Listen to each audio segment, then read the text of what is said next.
This is TWiT.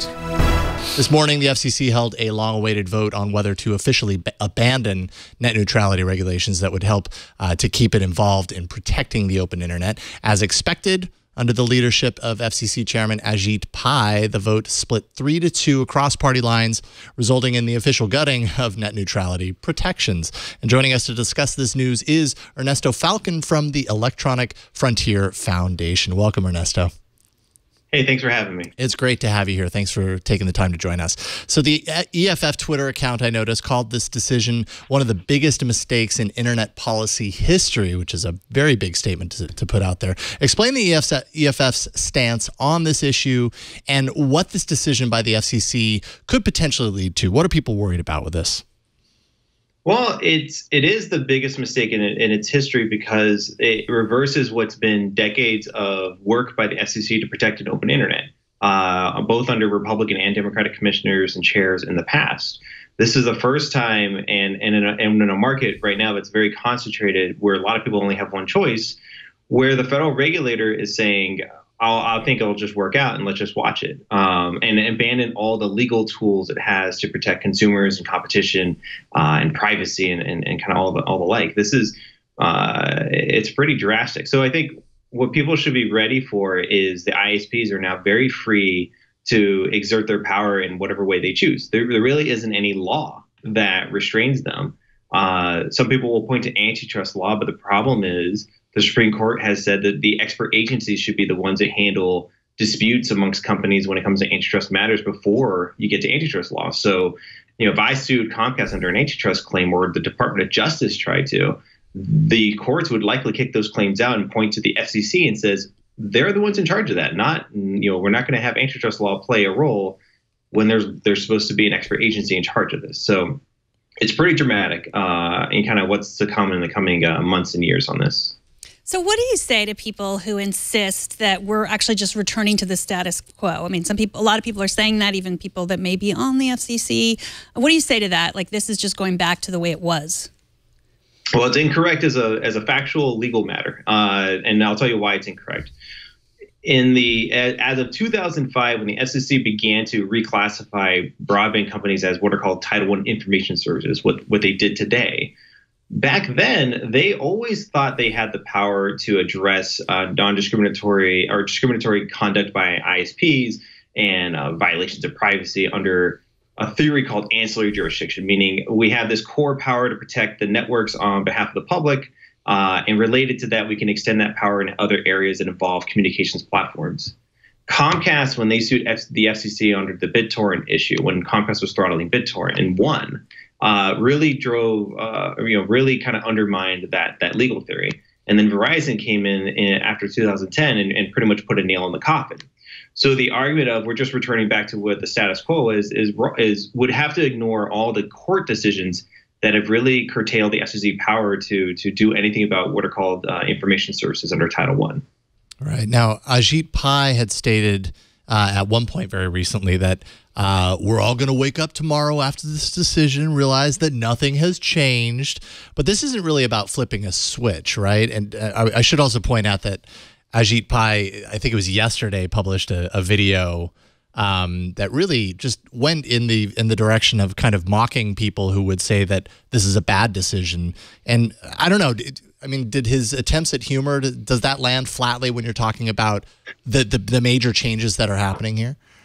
I mean, it was so poorly timed. I think 12 months ago, when you can make light of these issues, but now we're actually seeing exactly what the agency is doing, and it's dramatic, and it's really empowering the agenda, and it's purely empowering the agenda of Comcast, AT&T, Verizon.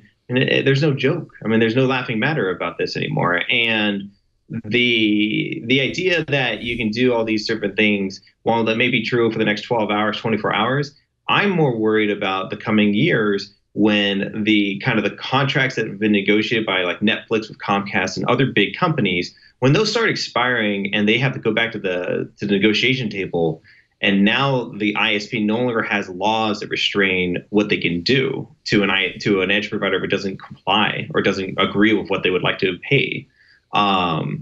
There's a lot they can do to any sort of internet company out there, and there's nothing that the federal government is really putting into place to prevent that.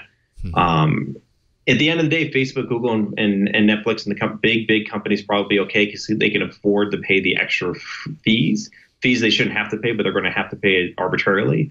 But it's the startup community that I worry about the most. They don't have the money at hand to compete in some sort of pay-to-play internet world. I mean, they all depend on an open internet to succeed. Okay, so we've gotten all the bad news out of the way. What about the good news? You say that that Congress can reverse the FCC in 2018. Talk about that a little bit. Certainly. So Congress can actually invoke what's called the Congressional Review Act. It's a process to repeal a decision by a regulator. The Trump administration used a lot of these at the beginning of this year to repeal a lot of the final regulatory decisions that the SEC and other federal agencies did at the end of the Obama years. And so it's interesting in that it can force a vote in the United States Congress, despite the fact that Republicans control both branches. And you have about 80+% of the American public opposed to what this FCC is doing. So, I would always put stock in the political process working out. I mean, you cannot, this is something I tell the kind of the ISP industry is I do not understand how you think you can sustain your policy agenda without the blessing of the American people. If 8 out of 10 or more and 7 out of 10 conservatives think you are doing harm and that you are wrong, why do you think the political process won't eventually bite back?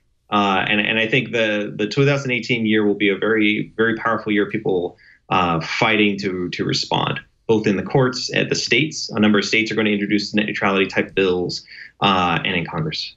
Yeah, talk a little bit about the local municipalities, because I don't know if I'm confused on this point or just don't have enough information. But I mean, there are a lot of local municipalities who are saying, well, we're going to implement something on our own. But doesn't that go counter to what Ajit Pai has presented here for being even possible, that the federal kind of over whatever trumps what's happening on the local level? Sure. So the issue is called preemption. The federal preemption and issues of kind of what's the reach of the federal regulator against any sort of state involvement. There's a couple of major problems with what the FCC is asserting here. The ironic thing is by eliminating all of the federal law that really applies to ISPs, they're eliminating their power to say no to what states want to do. The states are actually more powerful now than they've ever been in terms of what they can do with communications providers. The restraint on state power will be when it hits crosses state lines, what's called interstate commerce. And that's just from the Constitution. The states are not allowed to regulate interstate commerce, but they're certainly allowed to regulate what happens in their own backyard. And they've always had that power. And so, I think franchise agreements, a lot of cities are going to look at their franchise agreements with cable and telephone. Cities that are providing their own broadband platforms like municipal broadband can just on their own decide they're going to operate in a neutral manner, which would be a positive step. And I think a number of the cities that do provide internet service will do that. The limitation of the cities at the end of the day, though, is they cannot fully restore net neutrality, because at the end of the day, you do need the interstate power of the federal agency. So trust in the political process. What else can we do if we want to change this? What are some things that regular, normal people can do? So I think contacting Congress about your displeasure about what the FCC has done is really critical, because, as I mentioned before, there will be a vote in Congress on reversing the FCC decision, and it will happen in 2018, probably around the summertime. So there's a number of months leading up to this point.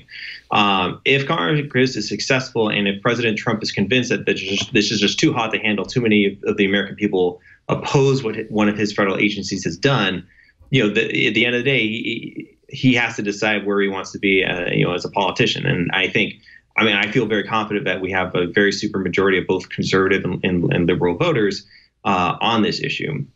So if Congress votes it through and the president signs it, that's it. It's just the FCC's decision is reversed and things are restored back the way they were. In the absence of federal action in the short term, in terms of 2018, then I think supporting your municipality and your state legislator looking into this issue and doing what they can with local and state power is the natural next step until the day in the future where we can restore this at a federal level. Do you imagine this will be a pivotal piece in the 2018 elections for people either voting for or against certain people up for re-election? Yes, and I'll tell you why. I've been here for a number of these big internet moments, right? Like the biggest ones, like SOPA, is what people remember, the Stop Online Piracy Act. the volume of phone calls to Congress meets or matches that metric or passes it. We're talking about more than 500,000 to 1 million people have called Congress in the last 2 or 3 weeks since the SEC issued its draft order before Thanksgiving. That's a massive number. And the polling showing about 83% and opposed to the SEC is just politically unsustainable. What you're going to see from Republicans, particularly who support the FCC's decision, is that they're going to try to co-opt the language of net neutrality and say, well, here's our net neutrality proposal. But it won't be anything back to what we generally expect from a non-discriminatory network. But they have to, because they know most people expect and like the idea and concepts of net neutrality. Yeah. Ernesto Falcon with the Electronic Frontier Foundation. Really appreciate it when you guys take the time to come on the show. We love the work that you're doing. Thank you so much for joining us today, Ernesto. Thank you for having me.